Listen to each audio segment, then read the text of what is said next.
Math 95. This is the exam for chapter 2, in which question number 1 says graph the function y equals to 3 cosine of x plus 2. We need to show at least 2 cycles and label the local maxima and the local minima. And also they want you to find the x-intercepts and the y-intercepts within those cycles. So what are we going to do here is first we have to identify what type of function we have here. If you can see this part here, we're pretty much having this is of the form y equals to a cosine of omega x. This part here, look, this is pretty much being your function that looks like this. And also this plus 2 here, this is pretty much just shift up 2 units. Okay, so where a, remember that a here implies for the amplitude. Actually, absolute value of a is going to be your amplitude. And here the omega is going to tell you your period. So t is equals to 2 pi over omega. Now, recalling that, so let's find out how this y equals to 3 cosine of x is going to look like, or what are the values of this. So as you can see here, a is equals to 3. And also omega, which will be the coefficient of x, omega is equals to 1. So the amplitude, which is absolute value of a, in this case will be 3, and omega will give you your period. So t equals to 2 pi over 1, which happens to be 2 pi. So your period goes by 2 pi. Now, whenever we're going to be graphing this, we're going to have to break it into 4 intervals, which you're going to have to do this period, you're going to have to divide it into 4 equal pieces. But let's going back to this problem. This amplitude here is going to tell you that if you're having, I'm just going to do a rough draft here. If I'm having me here my x and my y, and we're trying to draw this function here, we're trying to draw that one. Remember that because it's cosine, so let's first put our 4 intervals, right? If you divide this by 4, like if you're doing if you split this into 4 pieces, you're pretty much having that each piece is going to be pi half. So you're gonna go by pi half, and then you're gonna have another pi, and then you're gonna have a 3 pi half, and then you're gonna have a 2 pi. So that's how your function is going to be going. Now if you're looking for the other side here, then you're gonna go with negative pi half, negative pi, negative 3 pi half, and then we will have a negative 2 pi. So this is pretty much going to be 2 cycles, but we're being asked for 2 cycles, but recall that the cosine function is going to be overlapping between 1 and negative 1. However, for this particular one, because we have an amplitude of 3, it's going to be overlapping between 3 and negative 3. This is just a raw draft of this. So then you have your function here. Remember the cosine of 0 will always be here. Remember that you're doing this. Y equals to 3 cosine of x. And the cosine function kind of looks like, if you're just doing cosine function, I'm just going to put here, the cosine of x function looks something like this, right? Overlapping between 1 and negative 1. So this guy here is going to be the same thing. It's pretty much with a vertical shift here. So this here, this goes here, and this goes here, and this goes here. And the same technique here. Because remember that cosine function is an even function, this is going to be reflected by the y-axis. So you have this part here as well, with the points here, and the points here. So this is your function y equals to 3 cosine of x. But we're actually being asked for the function y equals to 3 cosine of x plus 2. Remember that this plus 2 here is just a vertical shift. You're shifting this by 2 units. Okay. However, this one here, this 3 that we had in front, it was a vertical stretch. Okay, you're stretching this by 3. That's why we had the amplitude times 3 here. Okay, we can also see that from the amplitude here. Amplitude is equals to 3. So you're going from 3 and negative 3. Just to be safe here, I'm going to put the points here. This point was pi half, comma 0. And this point here is pi, comma negative 3. And this point here is, well, as we can see, is 3 pi half, comma 0. And the point here is going to be 2 pi, comma 3. I'm just going to, this point here that was, it is a 3 pi over 2, comma 0. And as you can see, the other ones are just being reflected, which is negative pi half, comma 0, and so on. Okay, so remember that you're doing a vertical shift by 2 units, so each of these guys here, each of these points here are going to be shifted up by 2 units. So I'm going to try to do a better graph here in which I'm going to have them shifted by 3 units. So I'm going to try to graph it nicely. So this is going to be my x and this is going to be my y. Then I'm also going to have my sub intervals, which is going to be by pi half, right? So what I'm probably going to do here, pi half, pi, 3 pi, and 2 pi. Pi, 3 pi half, and 2 pi. I'm going to have the same thing on the other side. I'm trying to draw this as neat as I can. Negative pi half, then you have a negative pi, negative 3 pi half, and then you have a negative 2 pi. Now you're also going to have a vertical shift of 3, so you're going to go 1, 2, 3, right? But I'm going to put an extra because we're going to be shifting 2 units up, so I'm just going to go all the way there. But I'm just leaving 1, 2, 3, 4, 5, negative 5, right? So I'm just going to put negative 3 so far. So let's put our points if point shifted up. So if I'm going back to this 3 cosine x graph, I'm going to start with this guy here, okay, with the 3 shifting up this point here, which was the 0, 3. You're shifting this by 2 points, and you will have the newest point that is going to be here. Then, which is this point happens to be the 0, 5. Alright, so this is 0, 5. And they want you to graph the max and the minimum and the intercept. So this will be one of the y-intercepts. So going back to this guy here, so if you were to shift this guy here that was in here 2 units up, then you have 1, 2, which is going to be, let's see, that's going to be a pi half, comma, 2. Then you were to shift this was here, right, approximately here at negative 3, then you shift it 2 points up, and you have the point here, which is pi, comma, negative 1. Then we have the other point here, this guy here shifted to up, is going to be 3 pi half, comma, 2, and this 2 pi finally will be here at 2 pi, comma, 5.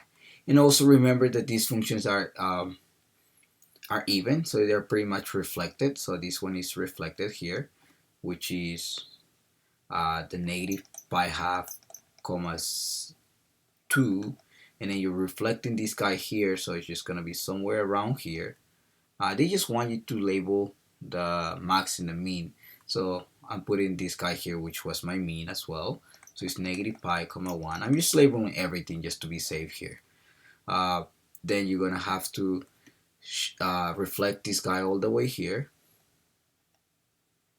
which is negative 3 pi half, comma 2, and then I'm reflecting this last one here all the way here, which is going to be at negative 2 pi over, negative 2 pi, just negative 2 pi, comma 5.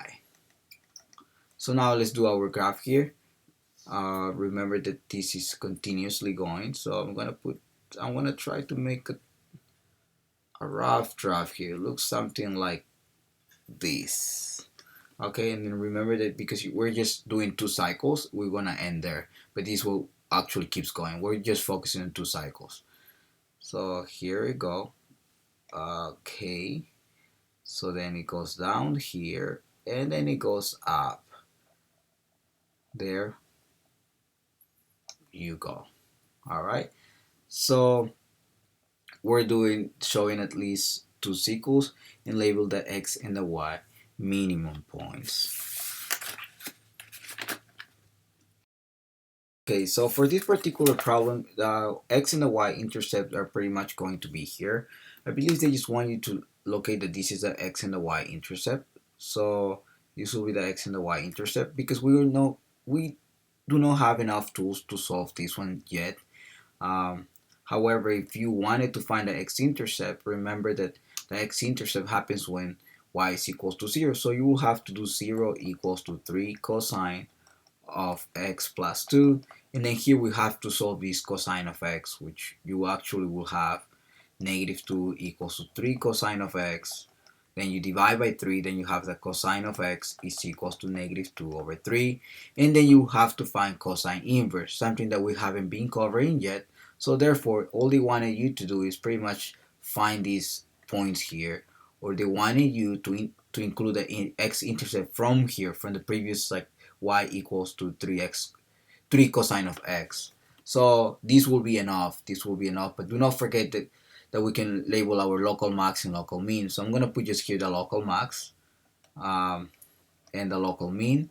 So the local max, what is the value? The maximum value of y is pretty much 5. And the minimum value of y is going to be here negative 1. So you're going to have a negative 1 as a local minimum. Number 2. Graph the function y equals to negative 3 sine of 2x plus pi half, and find the amplitude, the period, and the phase shift. So amplitude A, period, which is going to be t, and the phase shift, which is phi over omega.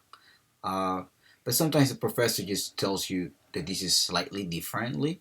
So what they mostly use here is that we're going to have to rewrite this. Remember that this has a phase shift, so it's not similar to the problem that we did earlier. So we're going to have to, first of all, let's find the amplitude. The amplitude is known by the coefficient of this guy. So you're just going to have, what is the amplitude there? The amplitude should be its absolute value of negative 3, which is going to be 3. So this is my amplitude. Now, we also have to find omega in the period. But before that, I'm going to have to rewrite this guy. But I'm going to have to factor the coefficient of x. So it's going to be sine, parentheses. Now, if I factor the coefficient of x, I'm going to have 2 parentheses x plus, what is this guy here? This is going to be pi over 4.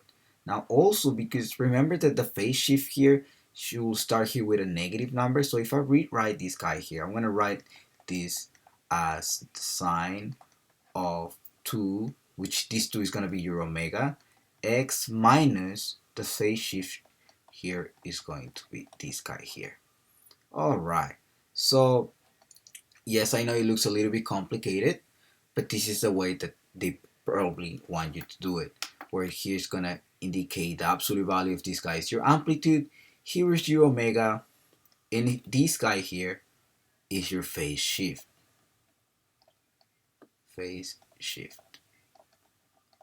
Okay, so remember that the phase shift is negative. So if the phase shift is negative, that implies that your phase shift is to the left, right? If the phase shift is negative, you have a shift that is to the left. Okay, so knowing that, well, let's find our period first, because we're gonna have to graph this. And remember that the period t is equal to 2 pi over omega. Omega happens to be 2. Therefore, your period is going to be pi. Because I need to break this into 4 equal pieces, I have to divide the period over 4. So the sub-intervals are going to be pi 4. So every sub-interval, I'm going to write here sub-interval is going to be pi fourths. And then later on, we're going to have our phase shift here. So first of all, let's draw this without the phase shift. How is this going to look like? So, and also remember that it's negative. So that I'm just going to do a quick graph here. 1, 2, 3, 4, 1, 2, 3, 4. And then we can see our period is going to be of pi. So every pi fourth is going to be there. So it's going to be pi fourths, pi half, 3 pi fourths, and pi. And same here with the negative part. But okay, I'm going to write here negative pi half, negative pi fourths, negative pi half, negative pi over 3 pi, and negative, sorry, this was negative 3 pi 3 fourths. Now, I'm just going to do here how a regular sine x, well, in this case, we're doing the one with this phase shift with a 3. So just let's do it right away with a negative 3 sine of the whole thing there. Okay, so sine of 2, let me erase this part here. So you have this guy here, parentheses, 2x. I'm just going to put the plus pi fourths because we already identify what the phase shift is. So, but we're not doing it without the phase shift, so we actually do not need this guy. So we're just going to do the something like this, like 2 pi. So this guy here will be, this will be, we're going to have here amplitude of 3, right? Definitely going to have a 3 here, and we're going to have a 3 here, negative 3. But remember, the sine function kind of looks like this if it's positive. But if it will be a negative, you're going to have to reflect this by the x-axis. So you're actually going to end up looking like this. So this is what we're going to have going on here. Okay, so I'm going to have this point here, and then I'm going to have this point here, this point here, this point here, and so on. So that's how your graph, I know it looks a little bit awkward. It's kind of hard to draw in this material that I'm using here to do the recording, but this is how this is supposed to look like. All right, so, and of course I have to end it because we're doing over just 2 periods. So this is how this ends. I'm doing 2 periods here. So, but if I'm gonna do my phase shift here, everything here must be shifted to the left by 1/4. So sometimes the professor just want you to do one phase shift. One period. So if you were to pick one period, you could just go from the period 0 to from 0 to what, to this one, to pi. Okay, so now because we're gonna phase shift this guy here, I'm gonna have to phase shift to the left. So then I will do from negative pi fourths to 3 pi fourths. So I'm gonna just focus on that part here. So I'm gonna make it nicer.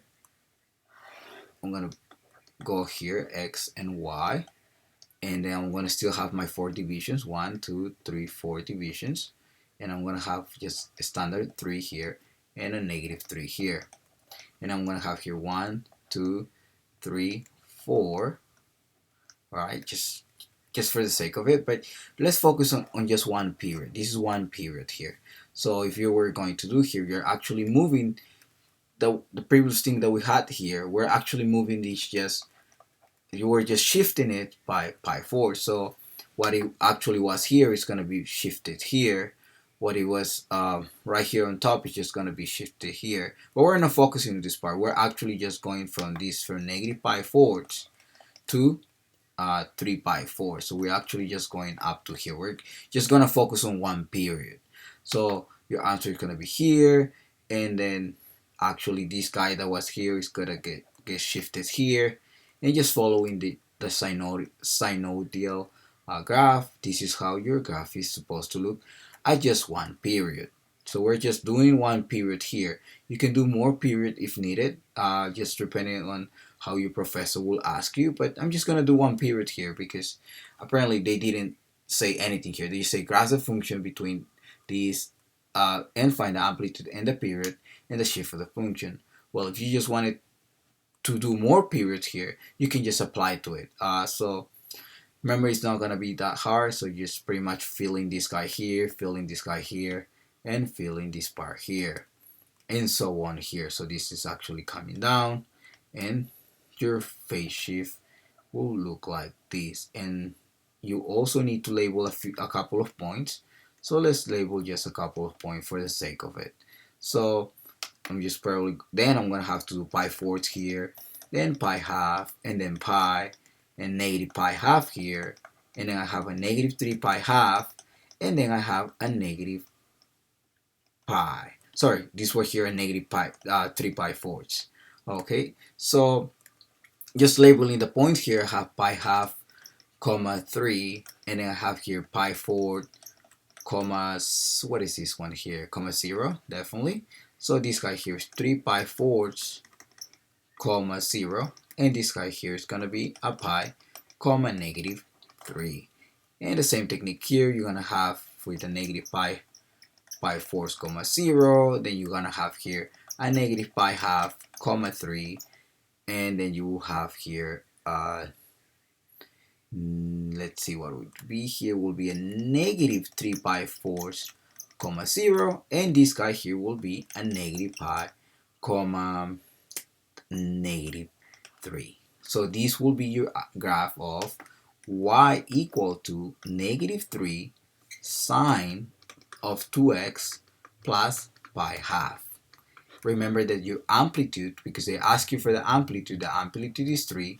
The period here, we're just going for a period pi, right? We found it actually here. This is where our period is. This is how we find our amplitude. And the phase shift was this guy here isolated by itself. So the phase shift actually happened to be negative pi 4. And because the phase shift is negative, that's why we shifted to the left. Okay, so one period will be this guy here. All right, if we actually focus on this period here, you shift it to the left you're shifting it to the left, and then you will have that period there. Okay, sometimes some professor wants to see a period, like if you have to label a line like this telling you, hey, from here through here is my period. Some professor likes to see that, so you just pretty much do it like this. It's not like an asymptote line, it's just kind of like labeling that this is one period and this is one period. So from here will be here, right? Your period here and up to the pi fourths. So you can actually show how this phase shift happened. Okay, so that was for problem number 2. Remember that you have to identify that this graph actually have a phase shift, so it was not done like problem number 1, and especially because they ask you to find the amplitude, the period, and the phase shift. Just remember that omega should always be positive. That's why we factor this guy here, and whenever you factor this, you come out with your phase shift. Okay, the phase shift will be the one that is right here. Problem number 3. Find the exact value of 2 secants pi fourth plus 4 cotangent of pi thirds. Well, if you can recall here, this pi fourth is one of the common angles that you will normally see on your unit circle. And also with pi thirds is the same one. So we have to memorize our unit circle. And gladly, well, this pi fourth and this pi thirds just follow into the first quadrant of the unit circle, which means all the trigonometric functions there are going to be positive. I'm just going to take a look over my unit circle. Just going to look at the first quadrant because we're just looking at that part. And pretty much you have a unit circle kind of like this. And then you have a 1, right? This is x and this is y. Just put it this way. And then you're going to have a I believe first goes pi 6, so pi 6 is around here, and then I'm just rewriting my unit circles, and then pi 4 goes around here, and then pi thirds goes around here. Okay, so if I'm doing this part here, it's pi third, and then all of this is pi fourths. I'm probably just gonna write here pi fourths, and then this guy here is going to be pi thirds. Remember that every coordinate x comma y has the function of cosine of theta, the angle, comma sine of theta. So if you remember what sine and cosine is, actually this pi 6, if I write it in degrees, sometimes it's easier to see the degrees. This is 30 degrees, this was 45 degrees, and this is 60 degrees. So each unit, each of them is going to be this. Well, if I'm starting with cosine of 30, remember that cosine of 30 is pi root 3 over 2, and the sine is going to be 1/2. And now cosine of 45 is going to be root 2 over 2, and gladly the sine is the same, so this is over 2. Now the next one here, what are we going to have is cosine of 60. Cosine of 60 happens to be, cosine of 60 is going to be 1/2, and its sine is root 3 over 2. So these are my points from a unit circle. So gladly, but wait a minute, we only have the cosine and the sine. Well, remember the secant is the inverse of cosine. So this guy here, if I'm going to rewrite this guy, I'm going to have 2 times the inverse, 1 over cosine, or the reciprocal, right? Cosine of pi fourths. Then plus 4 times, well, the cotangent is actually the inverse of tangent, right? But cotangent at the same time is, what is cotangent at the same time? Cotangent is going to be cosine, well, in this case of pi thirds, over sine of pi thirds. So knowing this, let's apply the, let's just solve this part here, because I have the cosine and cosine of each of them and sine of each of them by our unit circle. So twice the reciprocal of cosine of pi fourths. So if I look at my unit circle, cosine is the x value of cosine of pi fourths is actually root 2 over 2. Root 2 over 2. Now plus 4 times cosine of pi thirds. What is cosine of pi thirds? Now if we look here, cosine of pi thirds is actually 1/2. So I'm going to have 1/2 over sine of pi thirds is actually root 3 over 2.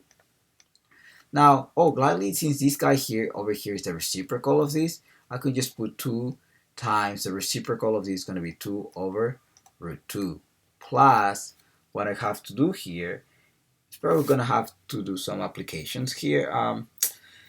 If remember that this guy here means division, like the part here means divided by, so pretty much you're having 1/2 divided by root 3 over 2.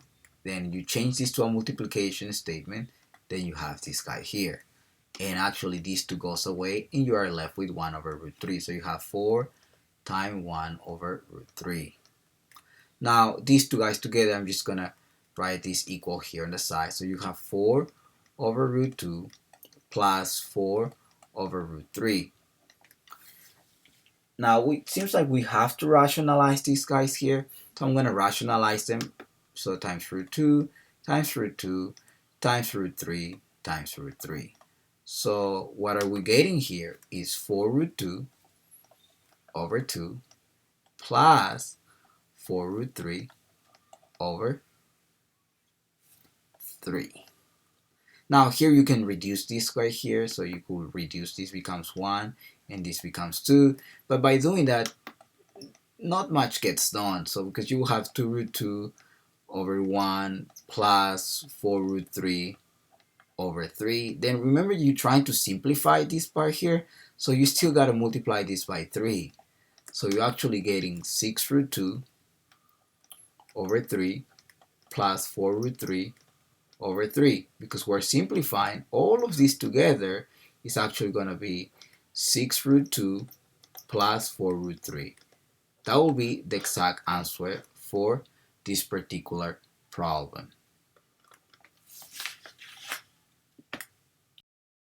Number 4. Find the area of the sector of a circle with radius 4 meters formed by the angle of 45 degrees. Round the answer to 2 decimal places. Well, first of all, let's recall the area of the sector of a circle. It's going to be area is equal to 1/2 radius squared theta, where theta must be in radians. So that's so important here. So theta must be in radians. If you forgot how to convert 45 degrees to radians, then let's remember that was in 45 degrees. Well, in pi radians, there is 180 degrees. And you do the math there, and actually you end up having pi over 4. Or from the previous problem, remember that pi 4 is actually 45 degrees. Here, 45. So you could also apply the previous problem there. Okay, so theta is equals to pi 4 degree. Do I have enough information? Yes, because only for the area, all I need is to know the radius and to know the angle. So area is equals to 1/2 the radius, which happens to be 4, being a square, times theta, which is going to be pi over 4. Now, what I'm going to have here is going to have A equals to, now 1/2. Now, if you put here 4 times 4, just for some mathematical purpose, which is this 4 and 4 goes away, this and this gets simplified with a 2, then area happens to be 2 pi. So if area is 2 pi, they're asking you to round to the to 2 decimal places. So I'm just going to use my calculator. I'm using the whole value of pi on my calculator, or you can just use 3.14, but I'm just going to use the whole thing on my scientific calculator. I'm plugging 2 pi, and I'm getting 6.28318 blah blah blah. So actually that happens to be 6.28. And also remember that because we're looking for area, the units here was a square meter, so you can put m squared there. So that should be your area. Now, one bonus part that probably some professor will ask you, at the same time they will ask you to find the sector. So how do we find the sector, or I mean the arc length of that sector? Remember that the arc length, let's just do this as a bonus part. If they ask you for the arc length happens to be S equals to r theta, where theta again is in radians. So S, which is the arc length, is going to be 4 times theta, which in this case was pi 4ths, and then by reducing here, 4 and 4 goes away, so S is equals to pi. Rounding this to well, actually this is approximation. So rounding this to 2 decimal places, then you have 3.14. And because we're talking about meters, then it should be meters. Remember that you must include the units there. So that should be your answer, if and only if they're asking you for the arc length, which sometimes they might ask you for that. But in this case, the problem was just to find the area, so this was the problem. It's approximately 6.28 square meters. Problem number 5. Find the exact value of sine of negative 3 pi over 2. So remember the pi half? Pi half is pretty much a quadrant. So if you look at your unit circle, most of the time whenever I ask you for the exact value, we have to look at our unit circle. I'm just going to do a raw draw for my unit circle. You start with 0, pi half, and then here is going to be what? That's going to be pi and 3 pi half, and then you're going to have here 2 pi or 0. That's if we're starting from here to here, right? And the positive way. The counterclockwise is positive, but they're asking you to do negative 3 pi half. So actually gonna go from here to here. Look what's going on here. So you're gonna grab So you start here with 0. This is actually negative pi half. Then you have negative pi. And then you have negative 3 pi half. So up to here is pretty much negative 3 pi half. And what is the point here on my unit circle? This point here, actually, if I'm looking at my unit circle, this point, the coordinates actually happens to be, because your unit circle is of radius 1, this was 0, 1. So, and recall that the x, y coordinates, we're looking at the unit circle. This is actually cosine of theta, sine theta. So we will have there, the sine is going to be 1. So my sine there has to be 1. Therefore, the exact value is actually 1. Just by what? By looking at our unit circle and going going clockwise, because clockwise is negative. Remember, counterclockwise is positive and clockwise is negative, right? So we're going backwards, and actually lands there, which happens to be 0, 1, and this goes cosine of theta, sine theta. Therefore, the y coordinate is a sine. That's why this sine of negative 3 pi half is actually 1. Number 6. Find the exact value of each of the remainder 5 trigonometric functions of theta, where sine theta is equals to 2/3. Now, if you look at your unit circle, you're not going to find the 2/3 there in your unit circle. So how am I going to approach this problem? Most of the time, here we have to remember this Pythagorean identity, which tells you that sine square of theta plus cosine square of theta is equals to 1. What are we using this? Because we want to find what the cosine value is. So we're pretty much locating this point. We're trying to look for here. We're trying to have our unit having a circle here, and we want to locate where this point is actually. Okay, so we can find the theta. We can find the other trigonometric functions. So let's going back to here. So sine square of theta plus cosine square theta equals to 1. So what I'm going to do here is just going to use the value here that they gave me. So I'm going to put 2/3 square plus cosine square of theta equals to 1. Now doing the math here, I'm going to have 4/9 plus cosine square of theta equals to 1. Now if I happen to subtract 4/9 in each side, negative 4/9 in each side, and remember that 1 is actually 9/9, actually cosine of square of theta happens to be 5/9. Now, but we're looking for cosine of theta, not cosine square of theta. So if applying the square root in each side, now also whenever you apply the square root of each side, you're left with a plus or minus. So cosine of theta is equal to plus or minus, now distributing the radical there is going to be root 5 over root 9.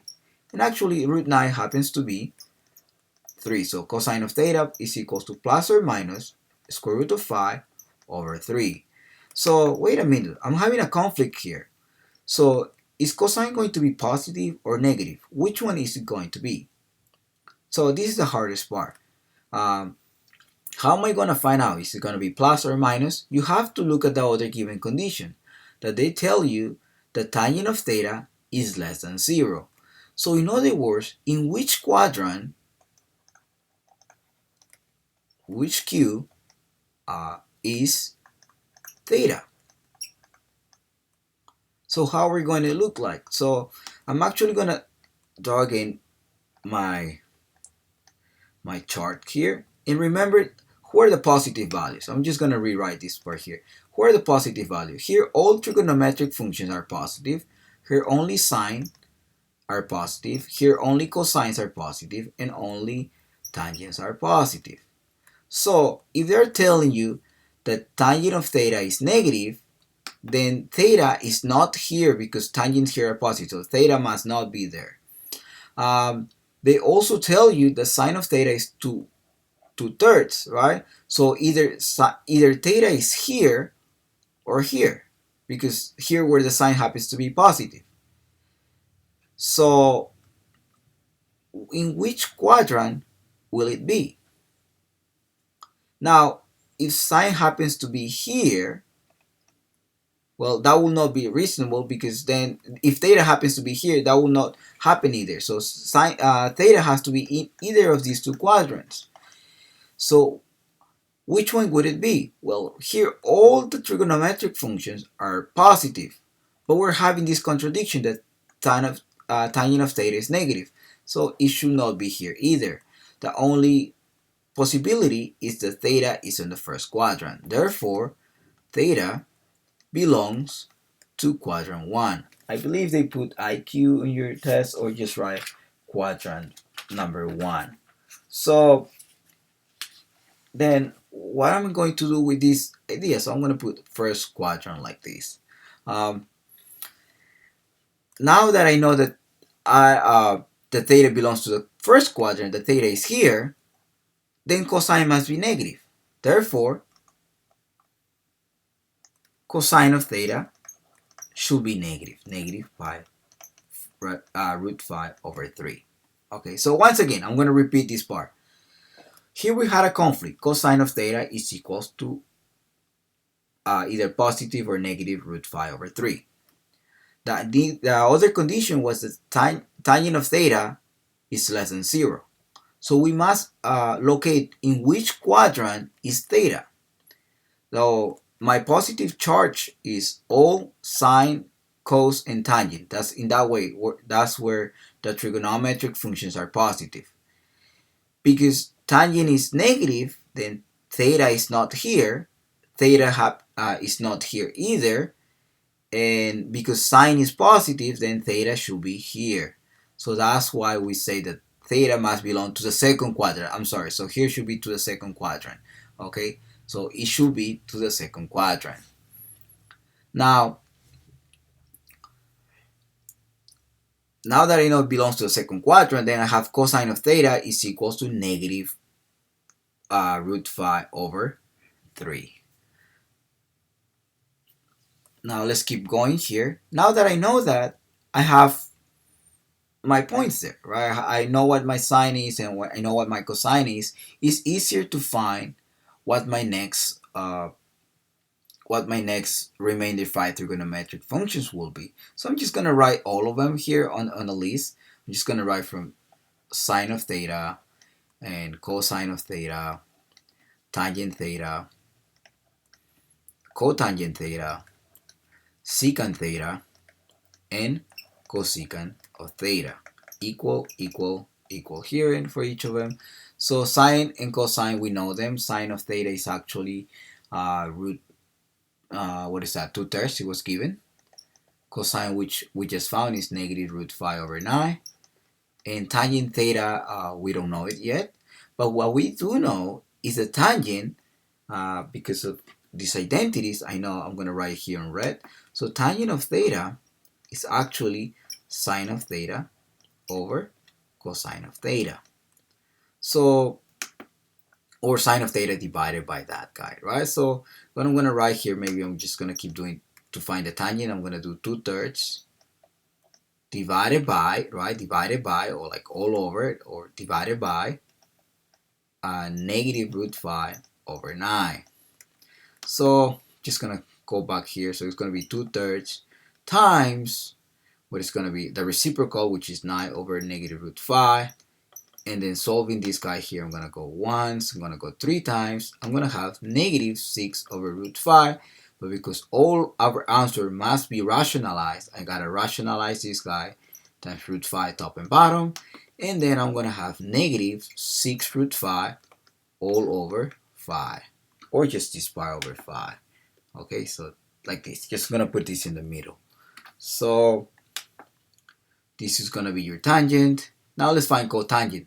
But remember, cotangent is the inverse of tangent, right? Cotangent and this guy here pretty much goes together, like these two goes together. They're inverse of each other. Cosine and secant are inverse of each other. And then sine and all the way here with cosecant are inverse of each other. Now, so pretty much I'm just going to use the reciprocal of that. So, but if I use this guy here, then I'm going to have to rationalize again. So what about if I just use this guy that is in here? All right, I'm going to just use this part here before I rationalize it, because it's pretty much the same thing. So I will get negative root 5 over 6. Then I will have the next one here, this cosine of theta. The reciprocal will be negative 9 over root 5. Okay, this one I do have to rationalize it. Times root 5 times root 5 top and bottom. And then what I get is negative 9 root 5 over 5. Lastly, I will have my cosecant. Cosecant is just a reciprocal of sine, so it will be 3/2. So this one here are my remainders, my remainder 5 trigonometric function, or all of them here, starting from sine, cosine, tangent, cotangent, and secant and cosecant. So all of them must be rationalized.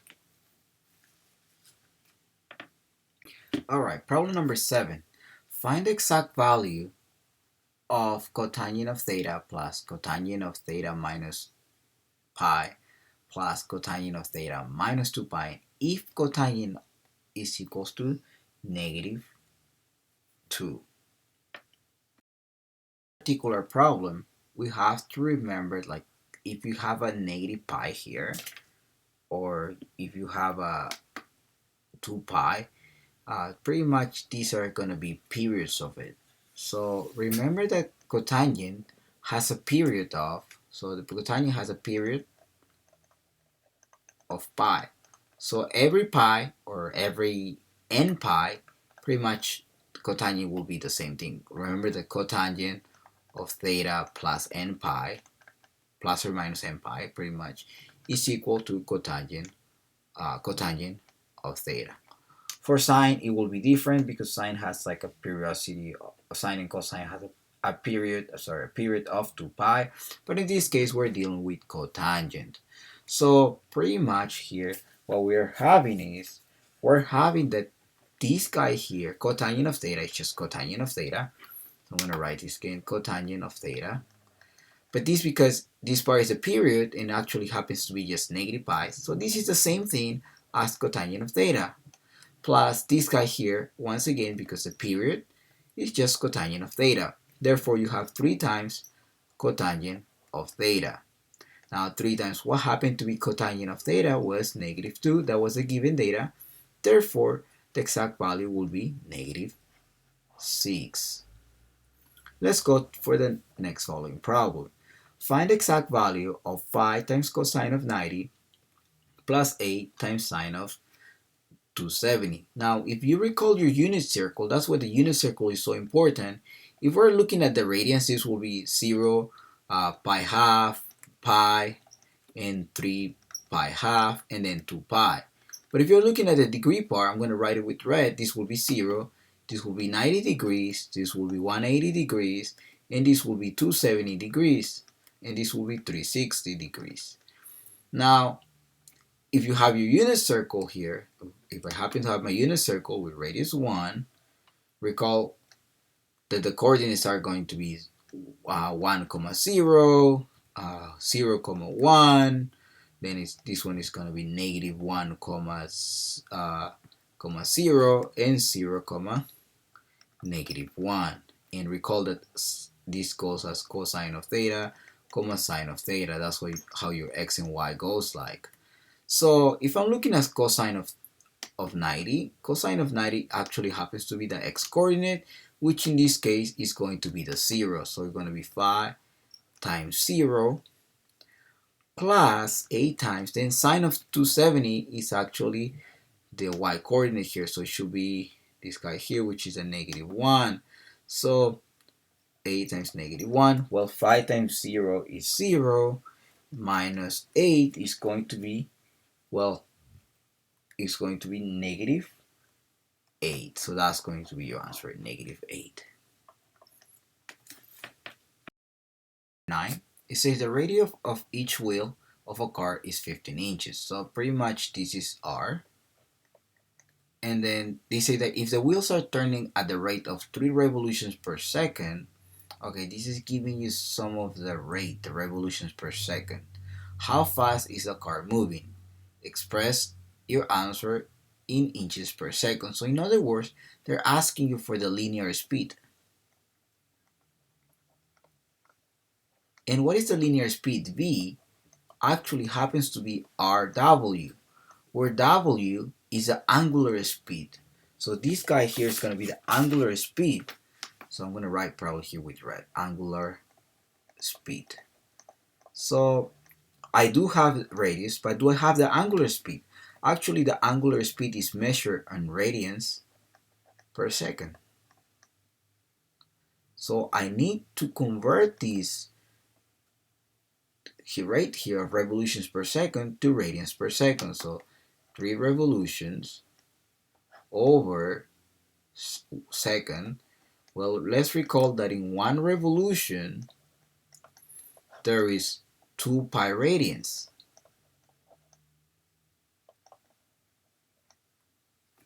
So therefore my linear speed my angular speed W is going to be 6 pi radians per second, because the revolution here goes away, so you have 6 pi radians per second. So in other words, I now have omega here.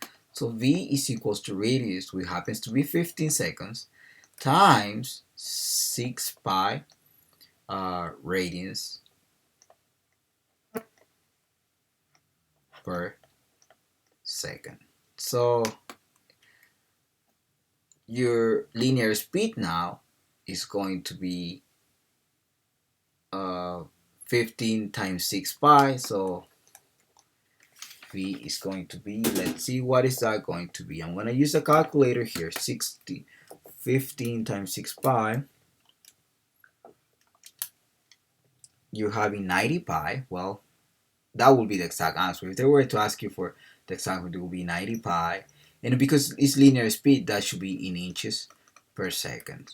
Alright? So then the linear speed, the exact solution should be 282 point, I'm just putting what my calculator is giving me, 388. So the speed is approximately 282.74 inches per second.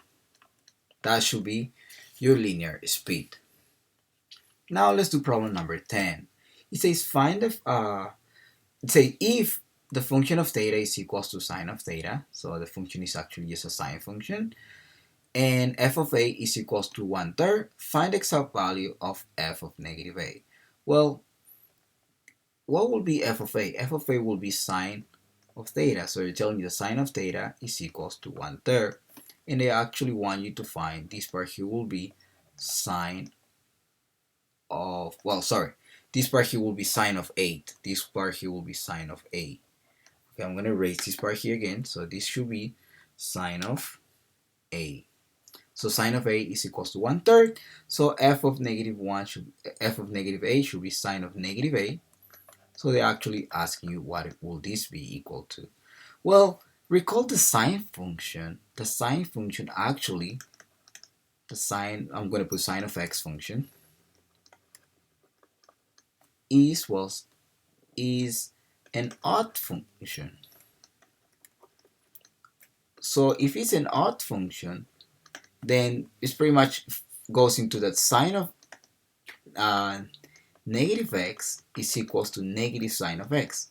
Using this property of the odd function, I can say the sine of negative a is actually negative sine of a. And because they gave me what sine of a is previously, then this part here is 1/3. So my answer should be negative 1/3. So therefore, f of negative a is equals to negative 1/3. Just because f was an odd function, because f was the sine function here. So we're applying sine function and its property because it's an odd function. So an odd function says like if you have sine of negative x, then this should be equals to negative sine of x.